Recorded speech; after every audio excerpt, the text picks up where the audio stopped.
नमस्कार विद्यार्थी मित्रांनो, VJC स्टडीच्या यूट्यूब चॅनलवरती तुमचं स्वागत आहे. आपण इंटरनॅशनल रिलेशन्स म्हणजेच आंतरराष्ट्रीय संबंधाचं करंट अफेअर्स कव्हर करण्याचा प्रयत्न करतो आहे. MPSC आणि UPSCच्या यावर्षीच्या सर्व परीक्षेसाठी हे करंट अफेअर्स महत्त्वाचं असणार आहे. म्हणजे भारताचे आणि इतर देशांचे संबंध आहेत. गेल्या वर्षभरात ज्या इतर देशांच्या संबंधामध्ये ज्या काही घटना, घडामोडी, क्रिया, प्रक्रिया घडल्या असतील तर त्या मी तुम्हाला या व्हिडिओमध्ये एक्सप्लेन करण्याचा प्रयत्न करतो आहे. वेगवेगळी करंट अफेअरची पुस्तकं असतील, वेगवेगळी मॅगझिन्स असतील, वेगवेगळे न्यूजपेपर्स असतील, त्याच्यामध्ये प्रकाशित झालेल्या छापलेल्या घटना, घडामोडी आपण एकत्र करण्याचा प्रयत्न करतो आहे.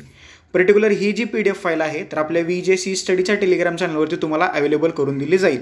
म्हणजे जर का तुम्ही तिकडे international relation current affairs PDF असं सर्च केलं तर ही PDF तुम्हाला तिथं मिळेल.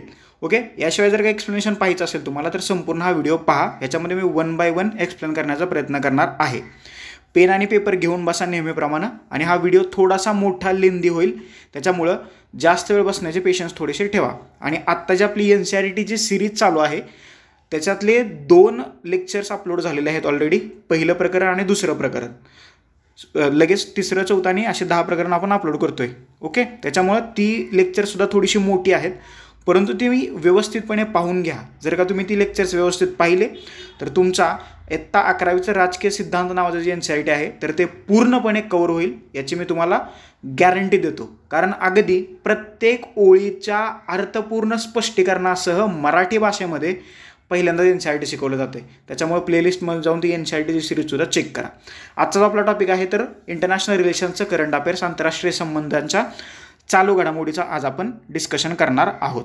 सर्वप्रथम आपण काय पाहूया की नक्की इंटरनॅशनल रिलेशन मागच्या वर्षभरात किंवा आंतरराष्ट्रीय संबंधाला मागच्या वर्षभरात कसा आकार दिला गेला आहे किंवा कसे ते मोल्ड केले गेलेत किंवा त्याच्यामध्ये काही बदल झालेले आहेत त्याच्याबद्दल मी तुम्हाला थोडक्यात सांगतो आणि मग आपण ॲक्च्युअल विषयाला सुरुवात करूया. बघा, गेल्या दशकभरात भारताने आपल्या राजनैतिक भूमिकेत मोठे परिवर्तन घडवून आणलं असून सहानुभूतीने सहाय्य करणारा आणि निश्चयाने नेतृत्व करणारा देश म्हणून तो उदयाला आलेला आहे. ही सेंटेन्स लिहून घ्या. सहानुभूतीने सहाय्य करणारा आणि निश्चयाने नेतृत्व करणारा देश म्हणून उदयाला आलेला आहे. तुम्ही तुमच्या प्रश्नाच्या उत्तरात हे वाक्य लिहू शकता. 2024 या वर्षात भारताने राजनैतिक मुत्सद्देगिरीच्या क्षेत्रात मिळवलेले यश अत्यंत उल्लेखनीय आहे. No doubt about that. भारताने 2016मध्ये केलेला सर्जिकल स्ट्राईक आणि 2019मधील बालाकोट एअर स्ट्राईकसारख्या धाडसी पावलांपासून ते कोरोना महासाथीच्या काळात लस मैत्री अर्थात वॅक्सिन मैत्रीसारख्या उपक्रमाच्या माध्यमातून जगाला मदत केली आपण. No doubt. ओके. आफ्रिकी महासंघाला मदतीचा हात पुढे करताना त्यांचा G20 म्हणजे G20 काय याचासुद्धा मी एक व्हिडिओ बनवला आहे, ते व्यवस्थितपणे पहा जर का पाहिला नसेल तर. आंतरराष्ट्रीय सौर आघाडी म्हणजे इंटरनॅशनल सोलार अलायन्स आणि जागतिक जैवइंधन आघाडीमध्ये समावेश करण्यासारख्या घटना भारताच्या पुढाकारातून घडलेल्या आहेत. आता इंटरनॅशनल ऑर्गनायझेशन जे आहेत त्याचं जे करंट अफेअर्स आहे तर त्याच्यामध्ये या 3 संस्था येतील. कोणत्या? G20, इंटरनॅशनल सोलर अलायन्स आणि जागतिक जैवइंधन आघाडी. आता त्या संस्थांबद्दलचा एक लवकरच व्हिडिओ आपल्याच VJC स्टडीच्या यूट्यूब चॅनलवरती अवेलेबल होते, त्याच्यामुळे टेन्शन नाही घ्यायचं. यासारख्या घटना भारताच्या पुढाकारातून घडलेल्या आहेत. जेव्हा अन्य देशावर संकटे आली तेव्हा भारत नुसता पाहत बसला नाही तर त्यांनी त्या संकटांना सामना करण्यासाठी आपण स्वतः डिरेक्टली ॲक्शन घेतलेली आहे किंवा प्रत्यक्ष कृती केलेली आहे. हे लक्षात ठेवा. गंगा आणि अजय यासारख्या मोहिमा राबवित संघर्षग्रस्त भागात अडकलेले आपले देशवासीय कसे सुखरूप मायदेशी परततील हे सुनिश्चित केलं. इतकेच नाही तर भूकंपग्रस्त तुर्कस्तान आणि युद्धग्रस्त युक्रेनलाही भारताने मदत केलेली आहे. युक्रेनचा प्रश्न अजूनही मिटलेला नाही, हे लक्षात ठेवा. युक्रेनला आपण भीष्म नावाची जी आपली क्विबिकल हॉस्पिटलची सिस्टीम आहे तर ती युक्रेनला भेट दिली. माननीय पंतप्रधान स्वतः तिथं गेलेले होते. याच्याबद्दल तुम्हाला प्रश्न विचारला जाऊ शकतो, हे लक्षात ठेवा. या भीष्मबद्दल त्या क्युबिक हॉस्पिटलबद्दल ऑलरेडी प्रश्न आलेला आहे, परंतु ते कोणत्या देशाला स्वतः पंतप्रधानांनी भेट दिली तर युक्रेनला. लक्षात ठेवा, हे त्याचं उत्तर आहे. या सगळ्या पार्श्वभूमीवर राजनैतिक मुत्सद्देगिरीच्या बाबतीत 2024 हे वर्ष भारतासाठी उल्लेखनीय ठरलं आहे. या वर्षात भारताने आपल्या कृतीतून जागतिक नेतृत्व म्हणून स्वतःचं स्थान अधिक भक्कम केलेलं आपल्याला दिसून येतं. तर 2024मध्ये ज्या देशांबरोबरचे आपले संबंध अधिक दृढ झालेले आहेत, अधिक सुधारलेले आहेत, तर त्याचाच आढावा आज आपण या व्हिडिओमधून घेण्याचा प्रयत्न करतोय. 2024 या वर्षभरात भारताच्या पंतप्रधानांनी म्हणजे नरेंद्र मोदींनी कोणत्या देशांचे दौरे केले आणि ते पहिल्यांदा केले याची माहिती तुम्हाला इथं दिली आहे. 56 वर्षात पहिल्यांदा गयानाला भेट दिली मोदींनी म्हणजे भारताच्या पंतप्रधानांनी. 12 वर्षानंतर नायजेरियाला भेट दिली आहे. 32 वर्षानंतर युक्रेनला भेट दिली आहे. 45 वर्षानंतर पोलंडला भेट दिली आहे. 41 वर्षानंतर ऑस्ट्रियाला भेट दिली आहे. ब्रुनेई दारुसलेमला भेट देणारे पहिले पंतप्रधान ठरलेले आहेत. ब्रुनेई दारुसलामला अजून एकाही आपल्या भारतीय पंतप्रधानांनी भेट दिली नव्हती. नरेंद्र मोदी तिथं भेट देणारे पहिले इंडियन PM ठरलेले आहेत. आलं लक्षात? समजलं? तर हे दौरे आहेत. कधी कधी याच्यावरती तुम्हाला प्रश्न विचारला जाऊ शकतो की कोणत्या देशाला भेट देणारे पहिले किंवा किती वर्षानंतर, हे लक्षात ठेवा. 45, 56, 41 हे जरा 3 डिजिट लक्षात ठेवा. याच्याबद्दल तुम्हाला प्रश्न विचारला जाऊ शकतो. आता 1 बाय 1 आपण देशाचं डिस्कशन करूया की कोणत्या कोणत्या देशात काय काय झाले. पहिल्यांदा आपण पाहूया रशिया. ओके, आपला चांगला मित्र आहे रशिया. भारत रशियामध्ये काय झाले? पूर्वसागरी कॉरिडॉर कार्यान्वित. चेन्नई व्लादिवोस्टॉक पूर्वसागरी कॉरिडॉर कार्यान्वित झाल्याची माहिती बंदरे आणि जहाज जलमार्ग मंत्री सर्बानंद सोनोवाल यांनी 18 नोव्हेंबर 2024 रोजी दिली. EMC रशियाच्या पूर्व किनाऱ्याला दक्षिण भारताशी जोडते. या कॉरिडॉरमुळे मालवाहतूक केवळ 16 दिवसांपर्यंत अंतर 40% कमी झालं आहे. चेन्नई व्लादिवोस्टॉक मार्ग 5647 नॉटिकल माईल आहे. तुम्हाला विचारलं जाऊ शकतं की नुकताच चेन्नई व्लादिवोस्टॉक महामार्ग पूर्वसागरी कॉरिडॉर कार्यान्वित झालेला आहे. कोणत्या 2 देशात? चेन्नई तुम्हाला लक्षात येईल भारत. बऱ्याच जणांना हे व्लादिवोस्टॉक लक्षात नाही येणार. तर व्लादिवोस्टॉक रशियामधलं एक शहर आहे, हे लक्षात ठेवा. आलं लक्षात? समजलं? That's it. चला पुढं. भारत भूटान. भूटानसुद्धा आपला शेजारी राष्ट्र आहे, चांगलं राष्ट्र आहे, आपला मित्र आहे. भारत भूटान सीमेवर तपासणी चौकी. भारत भूटान सीमेवरील पहिली एकात्मिक तपासणी चौकी इंटिग्रेटेड चेकपोस्ट पॉईंट 7 नोव्हेंबर 2024 रोजी खुली करण्यात आलेली आहे.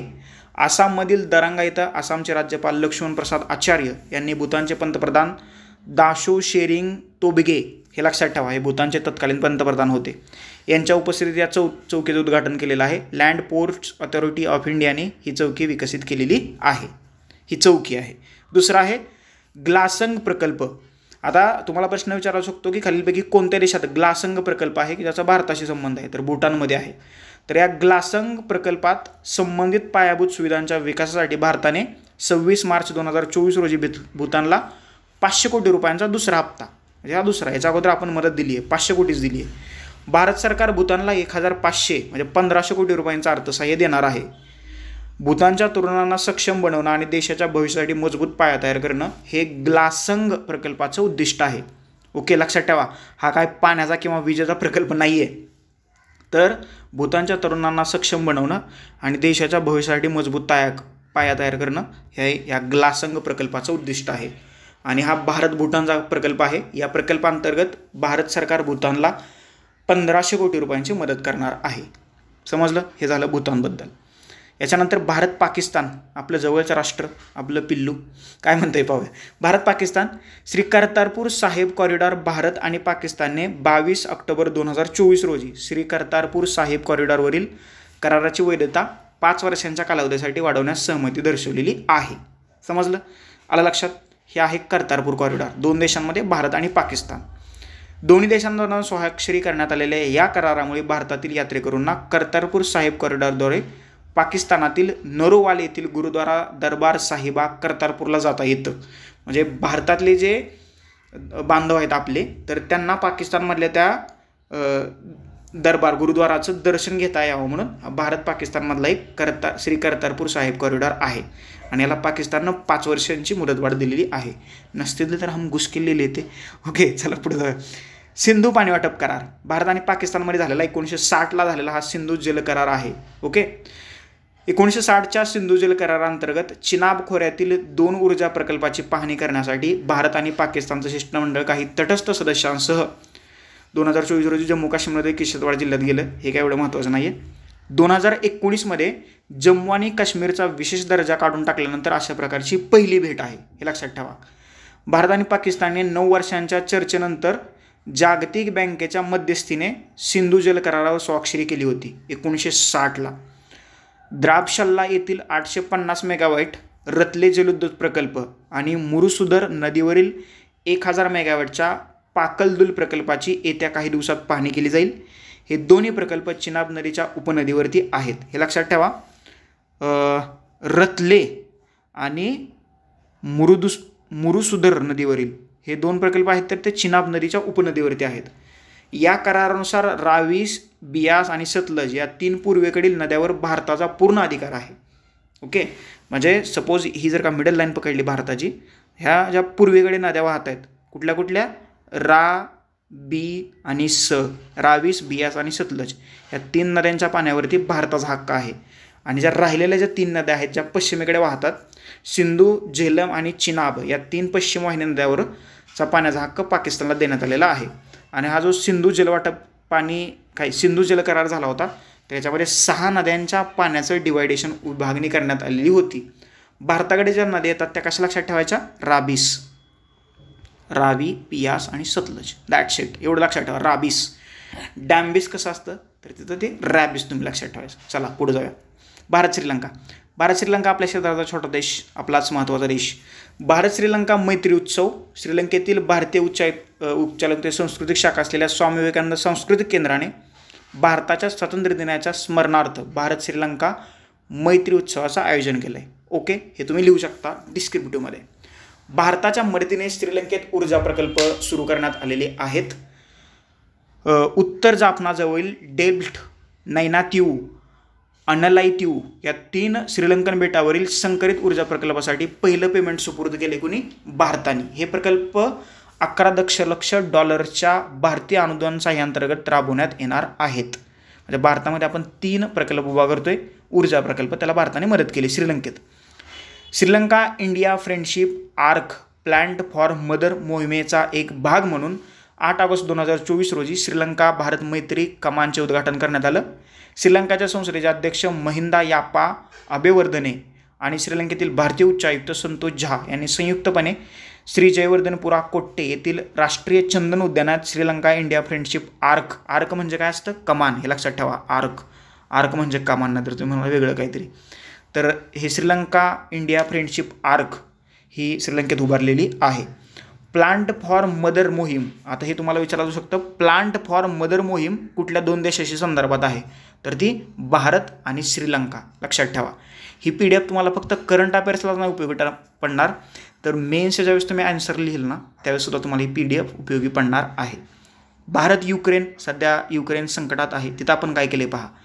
नरेंद्र मोदी यांच्या युक्रेन दौऱ्यादरम्यान 21 ते 23 ऑगस्ट 2024 या कालावधीत पोलंड आणि युक्रेनच्या 2 देशांच्या दौऱ्यावर होते. 1992 मध्ये युक्रेनशी जागतिक राजनैतिक संबंध प्रस्थापित केल्यानंतर भारतीय पंतप्रधानांची ही पहिलीच युक्रेन भेट आहे. पंतप्रधान नरेंद्र मोदी यांचे रेल फोर्स 1 या विशेष ट्रेनने युक्रेनमध्ये आगमन झालं. फेब्रुवारी 2023 मध्ये अमेरिकन राष्ट्राध्यक्ष जो बायडन यांनी युक्रेनला भेट दिल्यानंतर या ट्रेनला रेल फोर्स 1 असं नाव देण्यात आलेलं होतं. आलं लक्षात? समजलं? युक्रेनची जी राजधानी आहे ती क्यू ही युक्रेनची राजधानी आहे. हे लक्षात ठेवा. क्यू येथील ओआसिस ऑफ पीस पार्कमधील महात्मा गांधींच्या पुतळ्याला आदरांजली वाहिली. युक्रेनची राजधानी क्यू आहे आणि चलन हर्यवनिया असं चलन आहे. Sorry for pronunciation. इथं तुम्हाला चलनाचं नाव दिसतंय, वाचून घ्या. ओके, राजधानी क्यू आहे. आणि कुठल्या गार्डनमध्ये महात्मा गांधींचा पुतळा आहे? ओआसिस ऑफ पीस या गार्डनमध्ये. हे गार्डन कुठं आहे? युक्रेनमध्ये आहे. 1992 नंतर पहिल्यांदाच भारतीय पंतप्रधानांनी तिथं भेट दिलेली आहे. ओके, पुढे जाऊ. युक्रेनमध्ये अजून काय झालं बा. भारताने शांततेसाठी मध्यस्थी केलेली आहे. भारताने संयुक्त राष्ट्रसंघात ही युद्धाची वेळ नाही अशी ठोस भूमिका घेतली आहे युक्रेनच्या बाजूनं. महत्त्वाचे म्हणजे भारताच्या भूमिकेच्या अवघ्या जगावर आपला प्रभाव खोलवर रुजवला आहे. या भूमिकेतून भारत हा गेल्या अनेक दिवसापासून सुरू असलेल्या रशिया युक्रेन युद्धात शांततादूताची भूमिका बजावण्याच्या स्थितीत पोहोचलेला आहे. म्हणजे रशियाला पण सांगितलं आणि युक्रेनला पण सांगितलं की बाबा युद्ध हे काय, इट्स नॉट गुड. ओके, शांतता इट्स गुड. युक्रेन युद्धात भारत हा मध्यस्थीची भूमिका बजावणारा देश ठरू शकतो अशी आशा रशियाचे अध्यक्ष व्लादिमीर पुतिन यांनी व्यक्त केलेली आहे. आणि हाच माणूस तिथे युद्धाला प्रोत्साहन देतोय.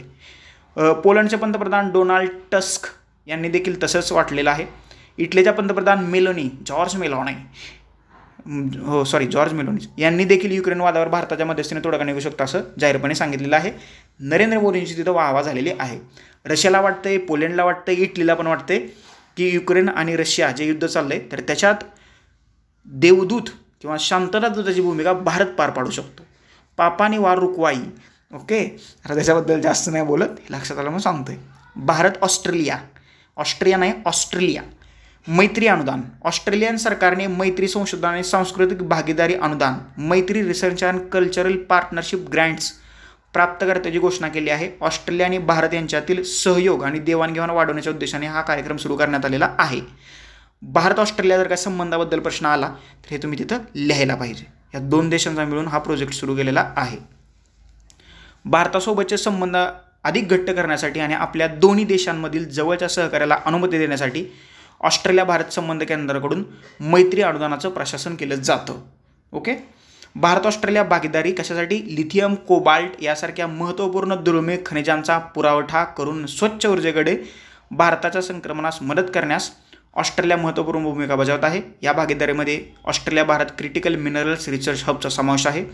हे हब जे आहे तर IIT हैदराबाद आणि मोनाश विद्यापीठ यांच्यातील संयुक्त उपक्रम आहे. IIT हैदराबाद भारतात आहे, मोनाश विद्यापीठ ऑस्ट्रेलियात आहे. तर या दोघांमधला एक संयुक्त उपक्रम आहे, त्याचं नाव काय आहे? Australia Bharat critical minerals research hub. Okay. ही भारत ऑस्ट्रेलियाची एक भागीदारी आहे लिथियम, कोबाल्ट यासारख्या दुर्मिळ खनिजांच्या पुरवठा आणि स्वच्छ ऊर्जेकडे भारताचं संक्रमण यासाठी. हे झालं भारत ऑस्ट्रेलिया. याच्यानंतर आहे भारत बांगलादेश, शेजारचा आपला देश बांगलादेश. मोंगला बंदर हे कुठं आहे? तर हे आहे बांगलादेशात. भारताने बांगलादेशातील मोंगला बंदरातील टर्मिनलचे ऑपरेशनल अधिकार यशस्वीरित्या प्राप्त केले आहेत. ओके. तिथं ज्या काही आता कृती होतील तर त्या भारत नियंत्रित असतील.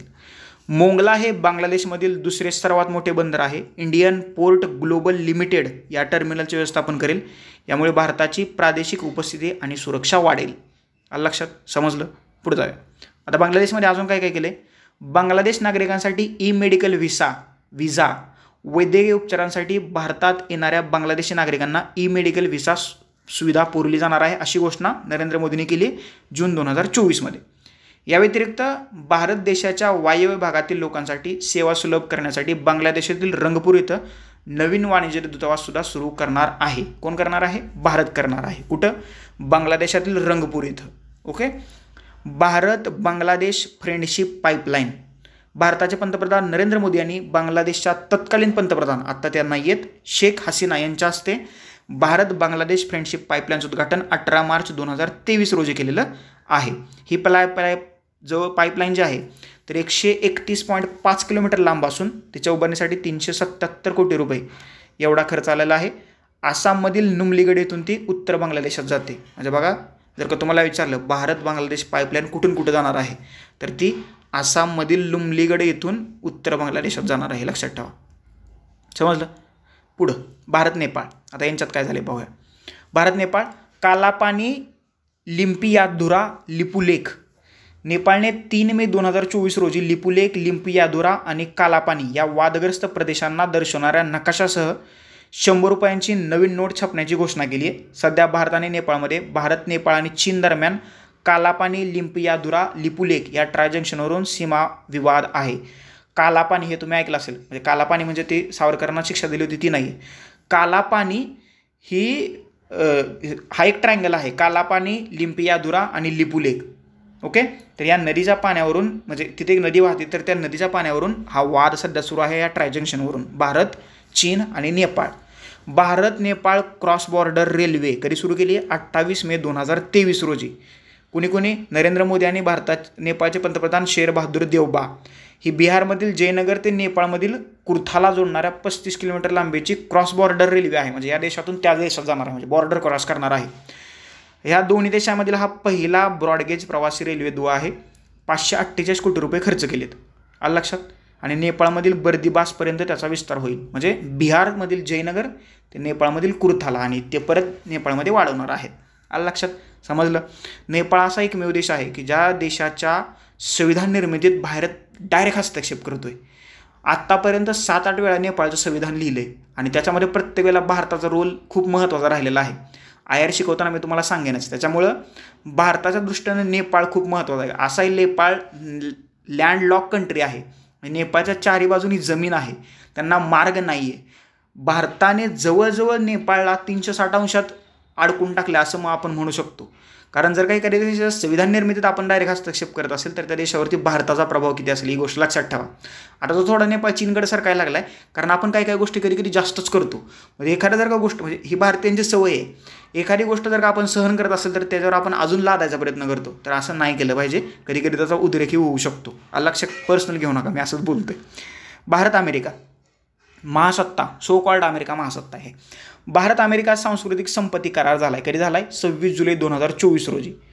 पुरातन वस्तूंच्या अवैध तस्करीला तोंड देण्यासाठी आपल्या पहिल्या सांस्कृतिक संपत्ती करारावरती कल्चरल प्रॉपर्टी ॲग्रीमेंट स्वाक्षरी केली भारताने आणि अमेरिकेने. नवी दिल्ली येथील जागतिक वारसा समितीमध्ये गोविंद मोहन आणि अमेरिकन राजदूत एरिक गारसेट्टी यांनी स्वाक्षरी केला आहे. हा करार 1970च्या युनेस्कोच्या कराराशी संलग्न आहे. भारताचा सांस्कृतिक वारसा सुरक्षित करणं आणि तस्करी केलेल्या कलाकृती परत करणं हे या कराराचं उद्दिष्ट आहे.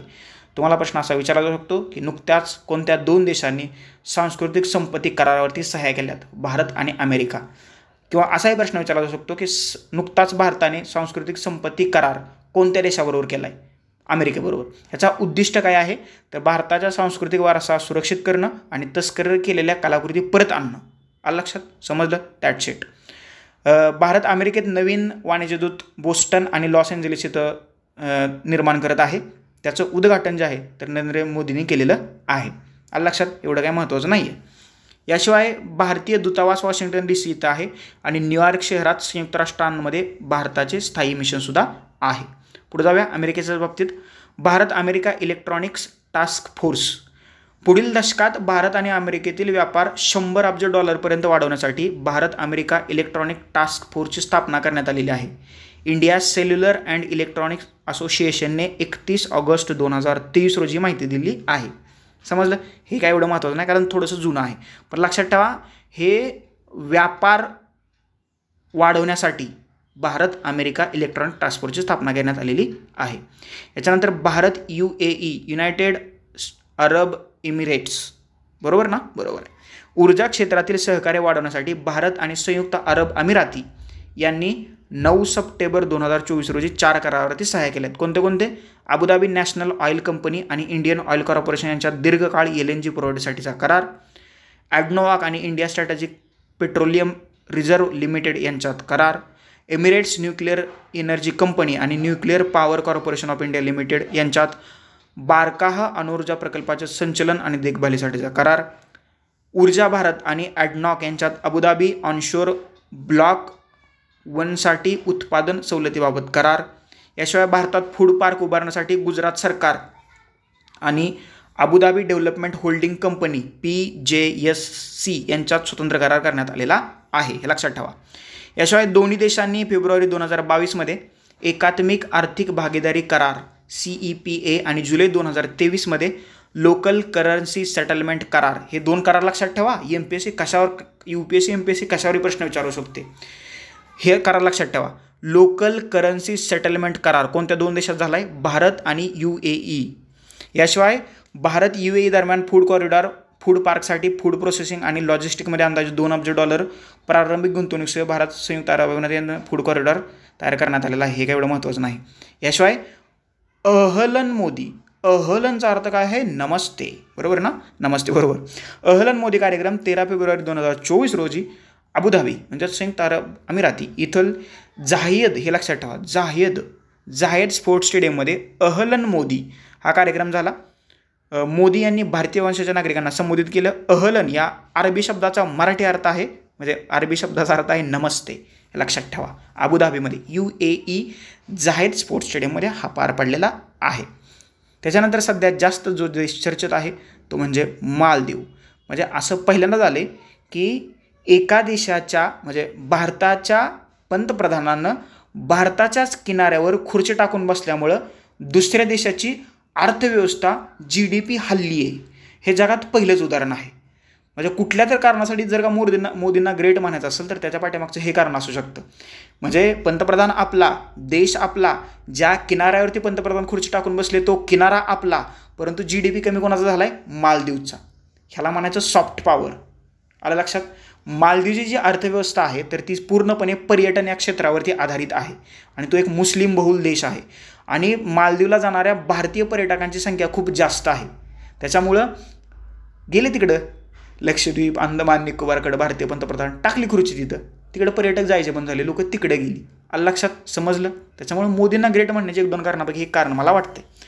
मोहम्मद मोईज झो यांनी नोव्हेंबर 2023 मध्ये मालदीवमध्ये सुरू असलेल्या इंडिया आउट मोहिमेला पाठबळ देत तेथील निवडणुका जिंकून अध्यक्षपदाची सूत्र हाती घेतली आणि त्यानंतर भारत मालदीव यांच्यातील संबंध बिघडू लागले. इंडिया आउट म्हणजे आपण कसं चायना बॉयकॉट, भारतात निवडणुकीचं एक स्लोगन असतं ना, तसं त्यांनी काय केलं तर इंडिया आउट, आणि याच्यावर आधारित ते निवडणूक लढले होते आणि ते निवडून पण आले होते. पंतप्रधान मोदीने ज्यावेळेस लक्षद्वीपला भेट दिली त्यावेळी प्रोग्रेसिव्ह पार्टी ऑफ मालदीवचे नेते जाहिद रमीज यांच्यासह मालदीवच्या अनेक राज्यकर्त्यांनी समाज माध्यमावर या भेटीविषयी आक्षेपार्ह टिप्पण्या केल्या होत्या. पण इतके घडूनही भारताच्या सकारात्मक आणि ठोस राजनैतिक मुत्सद्देगिरीने परिस्थिती बदलली. 6 ते 10 ऑक्टोबर 2024 या कालावधीत मोईज यांनी भारताचा अधिकृत दौरा केला. त्यांच्या या दौऱ्याने दोन्ही देशातील तणाव निवळलेला आहे. जर का त्या मोईजनं भारताला भेट दिली नसती तर मोईजचा GDP 0 झाला असता. आलं लक्षात. त्याच्यामुळं एखाद्या देशाची अर्थव्यवस्था जर का दुसऱ्या देशाच्या लोकांच्या येण्या जाण्यावरती अवलंबून असेल तर त्या देशाने थोडासा विचार करायला पाहिजे. मालदीवला भेट देणाऱ्या भारतीय पर्यटकांसाठी तसेच भारताला भेट देणाऱ्या मालदीवच्या नागरिकांसाठी पेमेंट सुलभ करण्यासाठी भारताने 7 ऑक्टोबर 2024 रोजी मालदीवमध्ये रुपे कार्ड सुरू केलेलं आहे. लक्षात ठेवा, मालदीवमध्ये आता रुपे कार्ड सुरू केलेलं आहे पर्यटकांसाठी खास. याशिवाय दोन्ही देशांनी बंगळुरूमध्ये मालदीवचे वाणिज्य दूतावास आणि अड्डू शहरात भारतीय वाणिज्य दूतावास सुरू केलेला आहे. दोन्ही राष्ट्रांनी मालदीव नॅशनल युनिव्हर्सिटीमध्ये भारतीय सांस्कृतिक संबंध परिषद चिअर स्थापन करण्याचं निर्णय घेतलेला आहे. भारताकडून स्वस्त आणि दर्जेदार जेनेरिक औषधं उपलब्ध करून देण्यासाठी संपूर्ण मालदीवमध्ये मालदीव जनऔषधी केंद्र स्थापन करण्यासाठी सहमती दर्शवलेली आहे. याशिवाय दोन्ही देशांनी संबंध अधिक दृढ करण्याच्या उद्देशाने $40 कोटी किमतीच्या चलन अदलाबदलीच्या करारावर सुद्धा स्वाक्षरी केलेली आहे. हनी माधू आंतरराष्ट्रीय विमानतळावर नवीन धावपट्ट्याचं उद्घाटन करण्यात आलेलं आहे. तुम्हाला प्रश्न विचारला जाऊ शकतो की खालीलपैकी कोणत्या देशात हनी माधू आंतरराष्ट्रीय विमानतळ आहे किंवा हनी माधू आंतरराष्ट्रीय विमानतळ कोणत्या देशात आहे? मालदीवमध्ये आहे. उतरू थिलाफालू UTF येथील एकथा बंदर प्रकल्प वेळेवर पूर्ण करण्यासाठी भारत मालदीव राष्ट्रीय संरक्षण दलाला मदत करेल यावरही भारताने संमती दिली आहे. चला करून घ्या असं. याशिवाय मालदीवमधल्या 1000 अधिकाऱ्यांना प्रशिक्षण देण्याचं सुद्धा परराष्ट्र मंत्री डॉक्टर जयशंकर यांनी मान्य केलेलं आहे आणि त्यांना प्रशिक्षण देणार आहेत. भारताच्या national centre for good governance आणि मालदीव नागरी सेवा आयोग यांच्यात सामंजस्य करार करण्यात आलेला आहे. याशिवाय मालदीवमधनं आपलं सैन्यसुद्धा माघार घेतलेलं होतं. 10 मे 2024 अंतिम मुदत दिली होती. त्याच्या अगोदर आपण सैन्य माघार घेतलेलं आहे. त्यांनी काय फरक पडत नाही आहे. आणि हा जो मुइझ्झू आहे, मुइझ्झूनी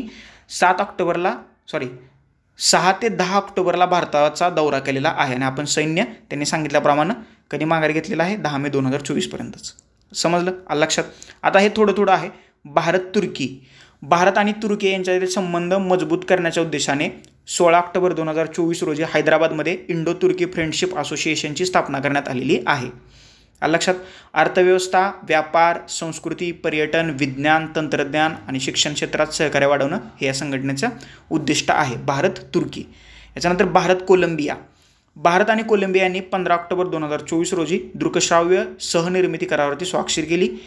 यामुळे भारतीय आणि कोलंबियन चित्रपट निर्मात्यांना चित्रपट निर्मितीच्या विविध पैलूंवर सहकार्यासाठी व्यासपीठ मिळणार आहे. लक्षात. भारतासोबत असा करार करणारा कोलंबिया एकूण 17वा देश ठरलेला आहे. तुम्हाला याच्याबद्दल प्रश्न विचारला शकतो की दृकश्राव्य सहनिर्मिती करारावर स्वाक्षरी करणारा कोलंबिया हा भारताचा कितवा पार्टनर ठरला आहे? 17वा. समजलं? प्रश्न पण मी तुम्हाला सांगतो, नोट डाऊन करत असाल तर well and good. Bharat Romania. Okay. Bharat Romania संबंधाला दुसरी एक महत्त्वाची गोष्ट सांगायची राहिली. आता ज्या देशांची मी तुम्हाला नावं इथं सांगितलेली आहेत, जर का तुम्ही डिस्क्रिप्टिव्हसाठी अभ्यास करत असाल तर भारत आणि संबंधित देशाच्या संबंधांचा अभ्यास करा. ही पहिली गोष्ट. दुसरी गोष्ट, जी देशांची नावं सांगितलेली आहेत तुम्हाला त्या देशाचं लोकेशन कुठं आहे हे पहा. लक्षात. नाहीतर देश असायचा आशियात आणि तुम्ही म्हणायचं आफ्रिकेत, नाहीतर मी सांगितलेलं असायचं आफ्रिकेत, तुम्ही म्हणायचं आशियात. हे लक्षात ठेवा. जगातल्या 7 खंडामध्ये त्या देशाचं पर्टिक्युलर लोकेशन कुठं आहे, तिथं महत्त्वाचा कोणता समुद्र आहे का, महत्त्वाचा कोणता पास आहे. पास म्हणजे का आपण काय म्हणतो त्याला, असं पास. ओके. ते जातो त्याला पास म्हणतात. त्याला मराठी शब्द मला नाही. पासेस आहेत का, कोणता चॅनल त्यांना डिवाईड करतो आहे का, भारताचे ते संबंध किती आहेत, भारताच्या कोणत्या बाजूला आहे, हे थोडंसं बघून घ्या. मॅपिंगचा जो मुद्दा आहे तर तो नीट करा. जर का तो नीट केला तर तुमचे मार्क्स जाणार नाहीत. हे लक्षात ठेवा. भारत रोमानिया संबंधाला 75 वर्ष पूर्ण झालेली आहेत. या निमित्तानं परराष्ट्र मंत्री जयशंकर यांनी 17 ऑक्टोबर 2024 रोजी भारत आणि रोमानिया यांच्यातील राजनैतिक संबंधाच्या 75 वर्षाच्या स्मरणार्थ एका तिकिटाचं अनावरण केलेलं आहे. भारत आणि रोमानिया यांच्यातील राजनैतिक संबंध 1948मध्ये म्हणजे स्वातंत्र्य मिळाल्यानंतर एका वर्षात आपण त्यांच्याबरोबर राजनैतिक संबंध डिप्लोमॅटिक रिलेशन प्रस्थापित केलेलं आहे. याशिवाय फेब्रुवारी 2024मध्ये द्विपक्षीय संबंधांच्या 75व्या वर्धापन दिनानिमित्त आणि व्यापक भागीदारीच्या 10व्या वर्धापन दिनानिमित्त दोन्ही बाजूने त्यांचे सहकार्य आणखी दृढ करण्यासाठी संयुक्त घोषणापत्र तयार करण्यात आलेलं होतं. समजलं. याच्यानंतर भारत ब्रुनेई. चला, भारत ब्रुनेई यांच्यात नरेंद्र मोदी यांचा पंतप्रधान नरेंद्र मोदी यांनी 3 सप्टेंबर 2024 रोजी ब्रुनेईच्या दौऱ्यावर गेले होते. ते द्विपक्षीय संबंधाचा भाग म्हणून ब्रुनेईला भेट देणारे नरेंद्र मोदी हे पहिले भारतीय पंतप्रधान ठरलेले आहेत. हे लक्षात ठेवा. ब्रुनेईला भेट देणारे पहिले भारतीय पंतप्रधान आदरणीय नरेंद्र मोदी. यापूर्वी डॉक्टर मनमोहन सिंग यांनी ऑक्टोबर 2013मध्ये आसियान परिषदेच्या निमित्ताने या देशाचा दौरा केला होता, पण तो द्विपक्षीय दौरा नव्हता. मी काय म्हटलं आहे? द्विपक्षीय हे महत्त्वाचं आहे. द्विपक्षीय. ओके. मोदींच्या दौऱ्यात राजधानी बंदर सेरी बेगावन, हे ब्रुनेईची राजधानी आहे बरं का. बंदर सेरी बेगावन, हे लक्षात ठेवा. बेगावन. तुम्हाला विचारायला शकतो की खालीलपैकी ब्रुनेईची राजधानी कोणती किंवा बंदर सेरी बेगावन कोणत्या देशाची राजधानी आहे. त्याच राजधानीमध्ये भारतीय राजनैतिक परिसराचे चेन्सरी प्रेमायसेस उद्घाटन करण्यात आलेलं आहे. ओके. याच्यानंतर भारत युरोपियन युनियन. ओके. त्यांच्यात काय काय झाले पाहूया. प्रादेशिक परिषद युरोपियन युनियन आणि भारताच्या परराष्ट्र व्यवहार मंत्रालयाने 21 आणि 22 ऑगस्ट 2024 रोजी नवी दिल्ली इथं ऑनलाईन कट्टरतावादाला सामोरं जाण्यासाठी प्रादेशिक परिषदेचं आयोजन केलेलं होतं. ग्लोबल काउंटर टेररिझम काउन्सिलच्या सहकार्याने पार पाडलेल्या या कार्यक्रमात भारत, बांगलादेश, मालदीव, श्रीलंका आणि युरोपमधील तज्ज्ञ सहभागी झालेले होते. दहशतवाद विरोधी भागीदारी वाढवणे आणि युरोपियन युनियनच्या इंडो पॅसिफिक धोरणाशी संलग्न करणे हे या परिषदेचं उद्दिष्ट होतं. आणि ती परिषद कुठं पार पडली आहे? दिल्लीत. बरोबर ना? दिल्लीतच नवी दिल्लीतच पार पडली. ओके. आलं लक्षात? समजलं. पुढे जाऊया. European union India water forum. Bharat आणि युरोपियन युनियनने शाश्वत जल व्यवस्थापनामध्ये सहकार्य वाढवण्यासाठी सहमती दर्शवलेली आहे.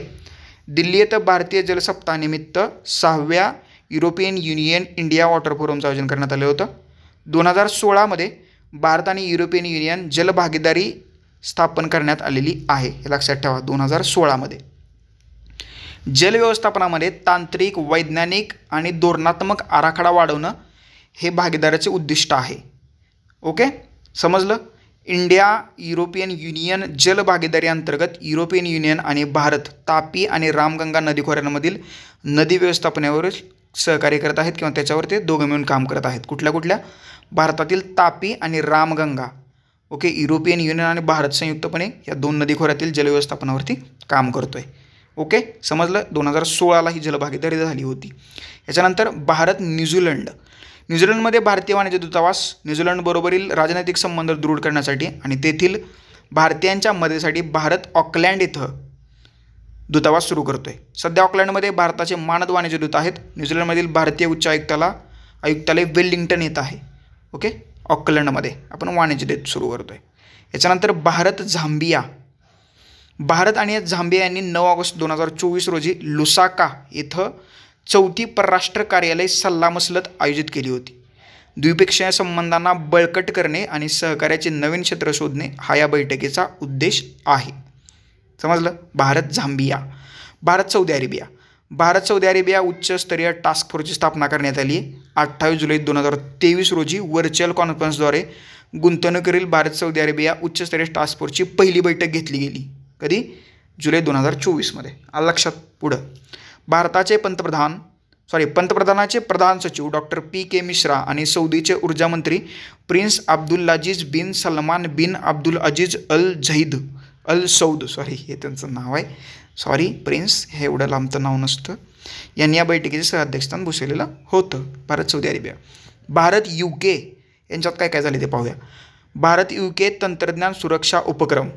भारत आणि ब्रिटनने UK म्हणजे युनायटेड किंगडम लक्षात ठेवा, नाही तर तुम्हाला वेगळं वाटायचं. 24 जुलै 2024 रोजी तंत्रज्ञान सुरक्षा उपक्रम टेक्नॉलॉजी सिक्युरिटी इनिशिएटिव्ह सुरू केलेला आहे.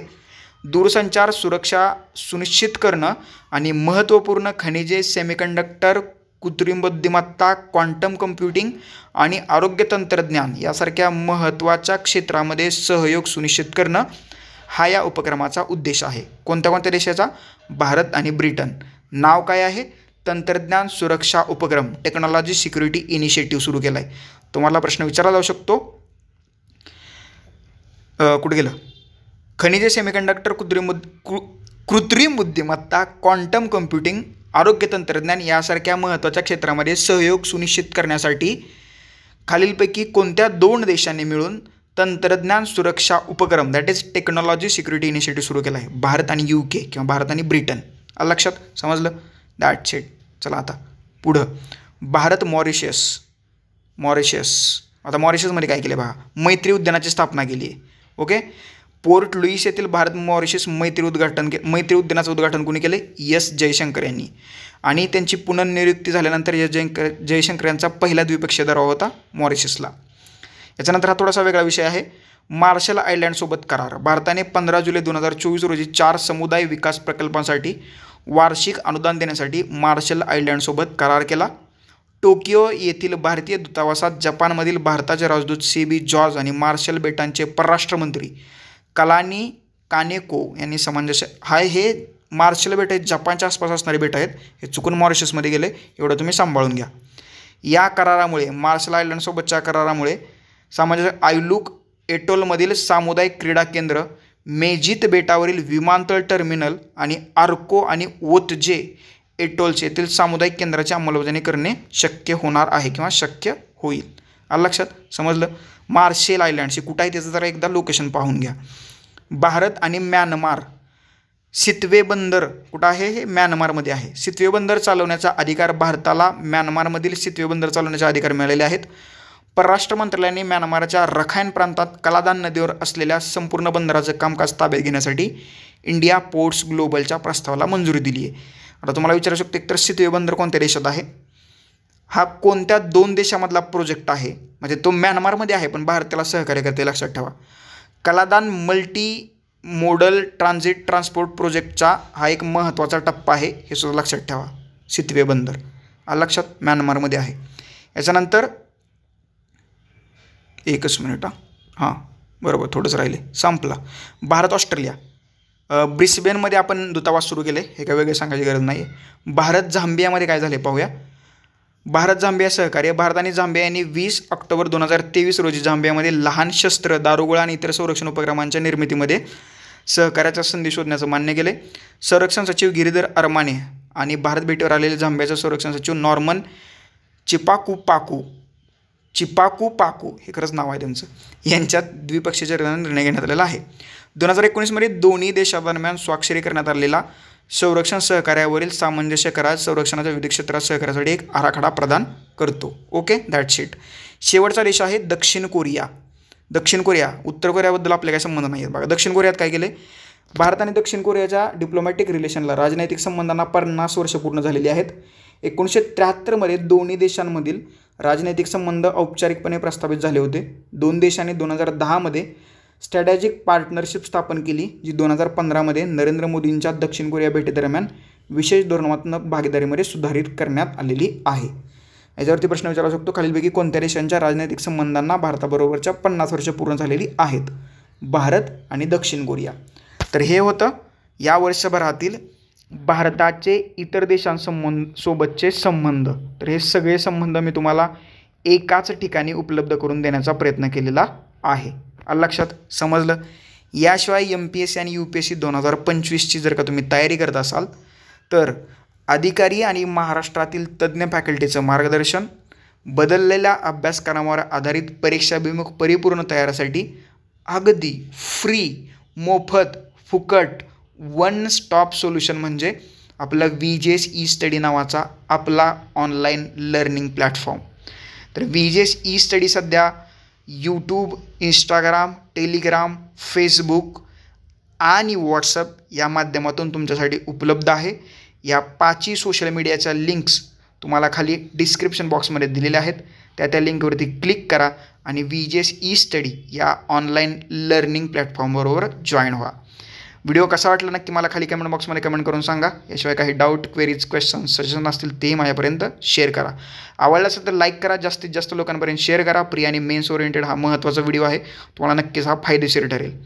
चॅनलवरती नवीन असेल तर चॅनल सबस्क्राईब करा, शेजारी बेल आयकॉन दिली ती प्रेस करा, जेणेकरून नवीन व्हिडिओचे नोटिफिकेशन सर्वात पहिल्यांदा तुम्हाला येतील. Thank you so much. धन्यवाद मित्रांनो. नेक्स्ट व्हिडिओमध्ये आपण भेटूयाच.